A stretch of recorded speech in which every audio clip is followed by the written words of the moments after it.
آل محمد وعجل فرجهم. بسم الله الرحمن الرحيم. يا دائم الفضل على البرية، يا باسط اليدين بالعطية، يا صاحب المواهب الثنية، صل على محمد وعلى آله خير الورى سجية. واغفر لنا يا ذا العلا في هذه العشية. بسم الله الرحمن الرحيم. اللهم إني أسألك برحمتك التي وسعت كل شيء، وبقوتك التي قهرت بها كل شيء، وخضع لها كل شيء، وذل لها كل شيء، وبجبروتك التي غلبت بها كل شيء، وبعزتك التي لا يقوم لها شيء، وبعظمتك التي ملأت كل شيء، وبسلطانك الذي على كل شيء، وبوجهك الباقي بعد فناء كل شيء، وبأسمائك التي ملأت أركان كل شيء، وبعلمك الذي أحاط بكل شيء، وبنور وجهك الذي أضاء له كل شيء. يا نور يا قدوس يا نور، बुलंद आवाज के साथ पढ़े। या नूर या कुद्दूस या अव्वल अव्वलीन व या आखिर आखिरीन। اللهم اغفر لي الذنوب التي تهتك العصام، اللهم اغفر لي الذنوب التي تنزل النقام، اللهم اغفر لي الذنوب التي تغير النعم، اللهم اغفر لي الذنوب التي تحبس الدعاء، اللهم اغفر لي الذنوب التي تنزل البلاء، اللهم اغفر لي كل ذنب أذنبته وكل خطيئة أخطأتها، اللهم إني أتقرب إليك بذكرك واستشفع بك إلى نفسك، وأسألك بجودك أن تدنيني من قربك، وأن توزعني شكرك، وأن تلهمني ذكرك. اللهم إني أسألك سؤال خاضع متذلل خاشع أن تسامحني وترحمني وتجعلني بقسمك راضيا قانعا، وفي جميع الأحوال متواضعا. اللهم واسألك سؤال من اشتدت فاقته وانزل بك عند الشدائد حاجته، وعظم فيما عندك رغبته. اللهم عظم سلطانك وعلى مكانك وخفي مكرك وظهر أمرك وغلب قهرك وجرت قدرتك ولا يمكن الفرار من حكومتك. اللهم لا أجد لذنوبي غافرا ولا لقبائحي ساترا ولا لشيء من عملي القبيح بالحسن مبدلا غيرك. لا إله إلا أنت سبحانك وبحمدك ظلمت نفسي सब मिलके पढ़िएगा ظلمت نفسي وتجرأت بجهلي وسكنت إلى قديم ذكرك لي ومنك علي. اللهم مولاي كم من قبيح سترته وكم من فادح من البلاء أقلته وكم من عثار وقيته وكم من مكروه دفعته وكم من ثناء جميل لست أهلا له نشرته. اللهم عظم بلائي وفرط بي سوء حالي وقصرت بي أعمالي وقعدت بي أغلالي وحبسني عن نفعي بعد آمالي وخدعتني الدنيا بغرورها ونفسي بجنايتها ومثالي يا سيدي. فأسألك بعزتك ألا يحجب عنك دعائي سوء عملي وفعالي ولا تفضعني بخفي ما اطلعت عليه من سري ولا تعاجلني بالعقوبة على ما عملت في خلواتي من سوء فعلي وإزاتي ودوام تفريطي وجهالتي وكثرة شهواتي وغفلتي.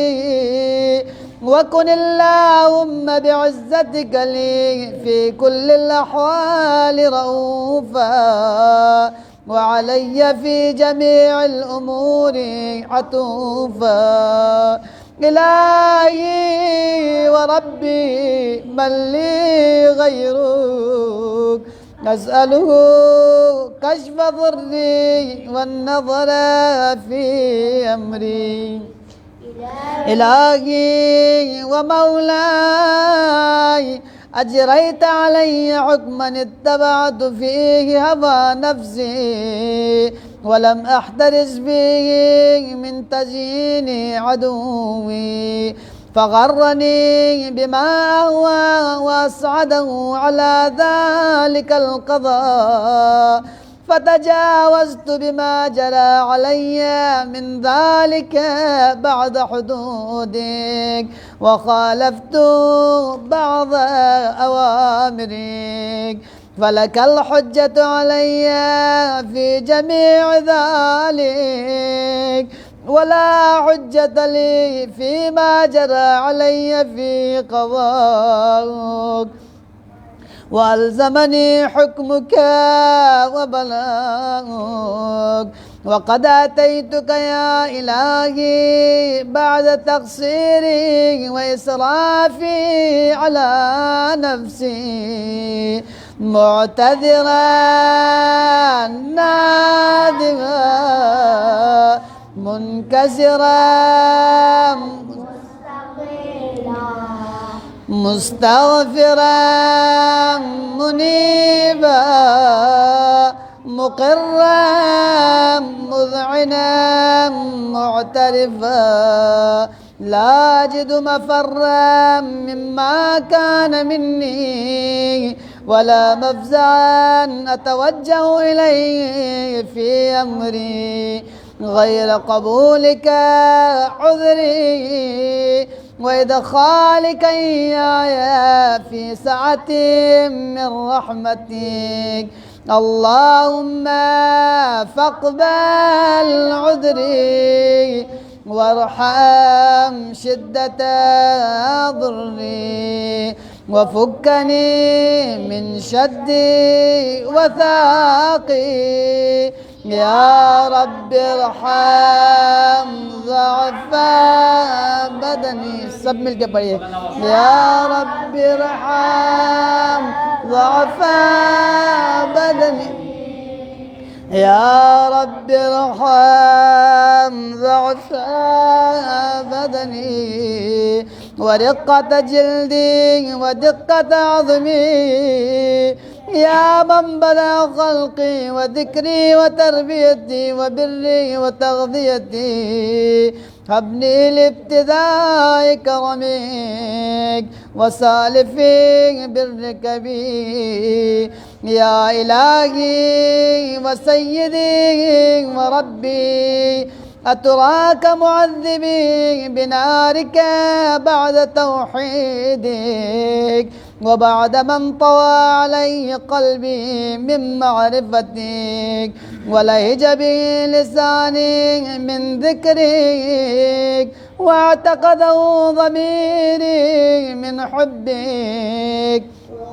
وبعد صدق اعترافي ودعائي خاضعا لربوبيتك. هيهات أنت أكرم من أن تضيع من ربيته أو تبعد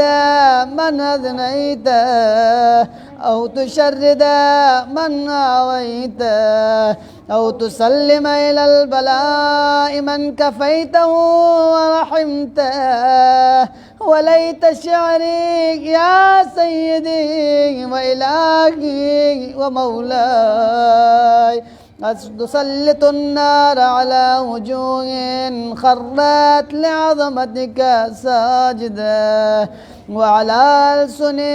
نطقت بتوحيدك صادقة وبشكرك مادحة وعلى قلوب اعترفت بإلهيتك محققة وعلى ضمائر حوت من العلم بك حتى صارت خاشعة وعلى جوارح سعت إلى أوطان تعبدك طائعة وأشارت باستغفارك مذعنة. ما كذا الظن بك ولا أخبرنا بفضلك عنك يا كريم يا رب، وأنت تعلم ضعفي عن قليل من بلاء الدنيا وعقوباتها وما يجري فيها من المكاره على أهلها، على أن ذلك بلاء ومكروه قليل مكثور يسير قصير مدته، فكيف احتمالي لبلاء الآخرة وجليل وقوع المكاره فيها وهو بلاء تطول مدته ويدوم مقامه ولا يخفف عن أهله لأنه لا يكون إلا عن غضبك وانتقامك وسخطك وهذا ما لا تقوم له السماوات والأرض يا سيدي فكيف بي وأنا عبدك الضعيف الذليل الحقير المسكين يا إلهي وربي وسيدي ومولاي لأي الأمور إليك أشكو ولما منها أضج وأبكي لأليم العذاب وشدتي أم لطول البلاء ومدتي فلئن صيرتني للعقوبات مع أعدائك وجمعت بيني وبين أهل بلائك وفرقت بيني وبين أحبائك وأوليائك فهبني يا إلهي وسيدي ومولاي وربي صبرت على عذابك فكيف أصبر على فراقك وهبني صبرت على حر نارك فكيف أصبر عن النظر إلى كرامتك أم كيف أسكن في النار ورجائي عفوك فبعزتك يا سيدي ومولاي أقسم صادقا لئن تركتني ناطقا لا ضجن إليك بين أهلها ضجيج الآملين ولأصرخن إليك صراخ المستصرخين ولأبكين عليك بكاء الفاقدين ولأنادينك أين كنت يا ولي المؤمنين يا غاية أعمال العارفين يا غياث المستغيثين سمي الكلمة يا غياث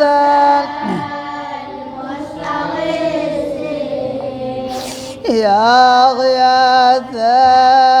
المستغيثين يا حبيب قلوب الصادقين ويا إله العالمين أفتراك سبحانك يا إلهي وبحمدك تسمع فيها صوت عبد مسلم سجن فيها بمخالفته وذاق طعم عذابها بمعصيته وحبس بين أطباقها بجرمه وجريرته وهو يضج إليك ضجيج مؤمل لرحمتك ويناديك بلسان أهل توحيدك ويتوسل إليك بربوبيتك يا مولاي فكيف يبقى في العذاب وهو يرجو ما سلف من حلمك أم كيف تؤلم النار وهو يأمل فضلك ورحمتك أم كيف يحرق لهيبها وأنت تسمع صوته وترى مكانه أم كيف يشتمل عليه زفيرها وأنت تعلم ضعفه أم كيف يتقلقل بين أطباقها وأنت تعلم صدقه أم كيف تزجر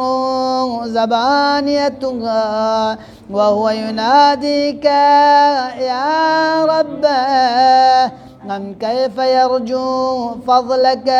في عتق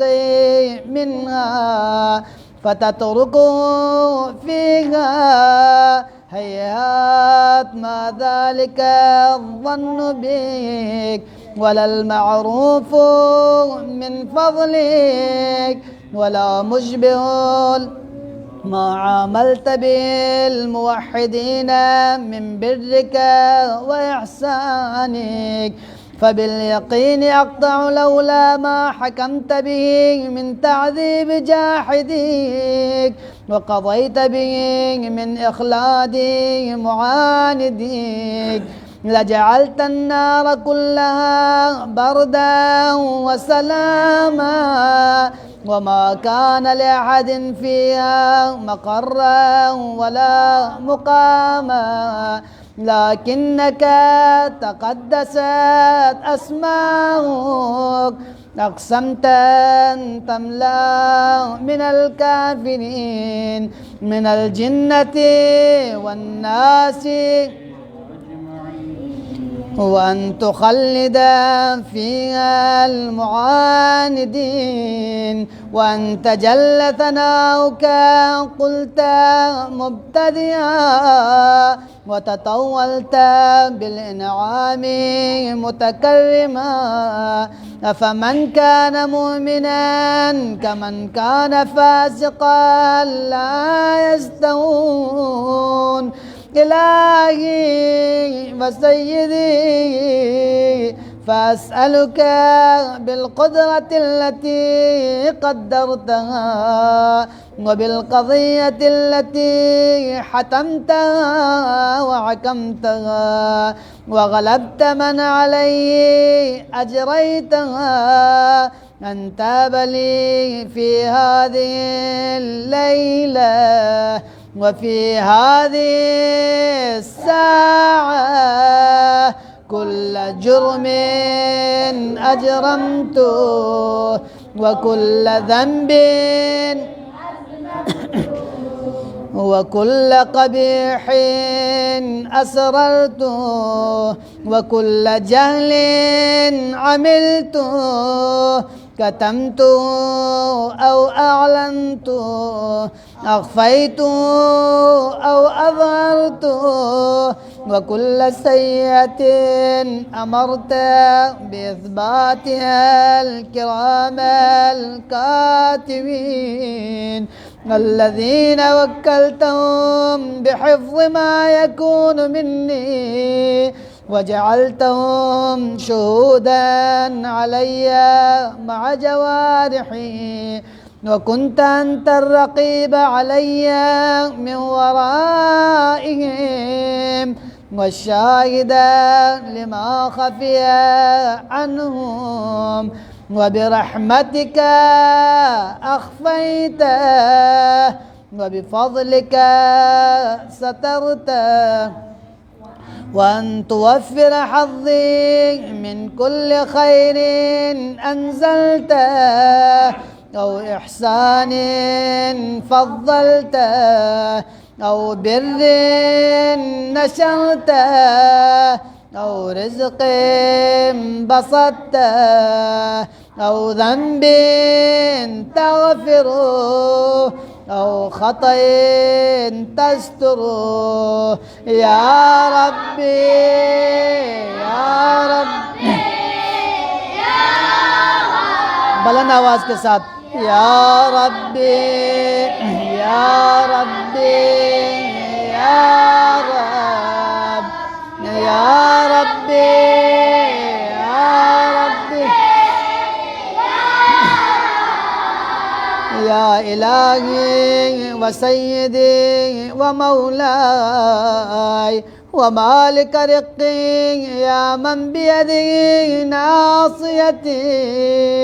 يا عليما بضري ومسكنتي، يا خبيرا بفقري وفاقتي، يا ربي يا ربي या रब्बी। दोनों हाथों को बुलंद करके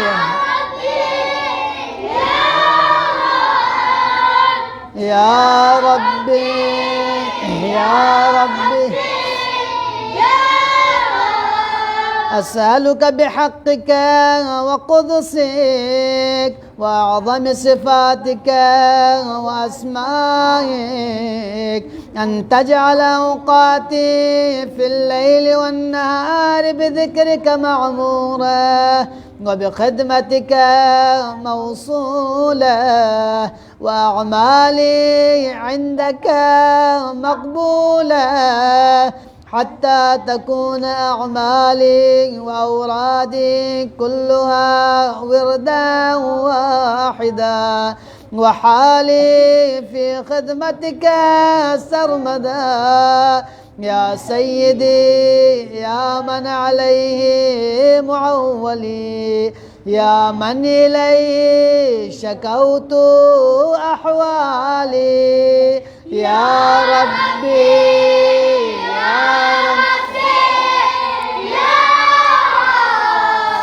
يا ربي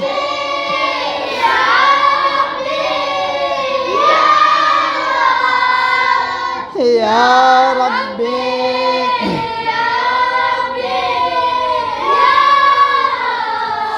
قو على خدمتك